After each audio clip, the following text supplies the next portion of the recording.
ایک حدیث قدسی میں اللہ تعالیٰ انسان سے گلہ کرتے ہیں کہ ابن آدم جعلت لک فی بطن امی کا قرارن، اے آدم کے بیٹے، میں نے تیرے لیے تیری ماں کے پیٹ میں کچھ عرصہ رہنا مقرر کیا، اور پھر ایسے ہی مقرر نہیں کیا بلکہ وہاں بھی کیا کیا انتظام کیے تیرے لیے کہ وجعلت وجہک الی ظہر امک، کہ میں نے تیرے چہرے کو تیری ماں کی پیٹھ کی طرف پھیر دیا۔ یا اللہ کیوں پھیرا؟ لکی لا تؤذیک رائحۃ الطعام، کہ اے انسان تاکہ تجھے تیری ماں کی خوراک کی بو تکلیف نہ دے۔ اور پھر وہاں تیرے آرام کا کیا بندوبست کیا کہ وجعلت متکئین عن یمینک و عن یسارک، کہ میں نے وہاں تیرے لیے دائیں اور بائیں جانب تکیے لگا دیے۔ کہ اللہ کون سے تکیے؟ کہ واما عن یمینک فتحا، کہ تیری دائیں طرف تیری ماں کی تلی کو تیرے لیے تکیے بنا دیا۔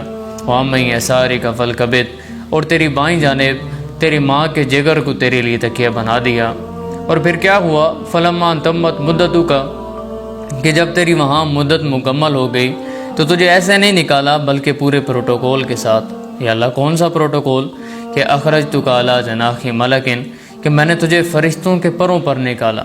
اور تیری کیا حالت تھی اس وقت؟ کہ لا لک سن تقطع، کہ تیرے دانت نہ تھے کہ تو جن سے کھا سکتا۔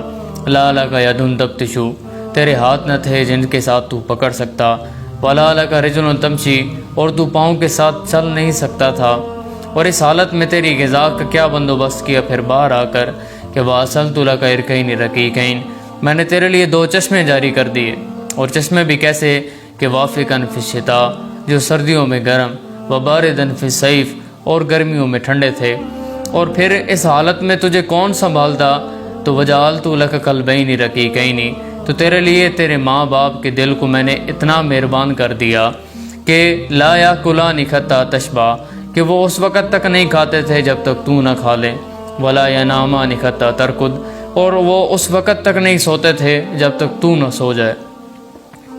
پھر ایک وقت آیا کہ فلما اشتد عضدک، کہ جب تیرے بازو مضبوط ہو گئے، وقوی ظہرک، اور تیری کمر بھی طاقتور ہو گئی، تو نے کیا کیا اے انسان؟ بارزتنی بالمعاصی، اے انسان تو نے گناہوں سے میرا ہی مقابلہ شروع کر دیا۔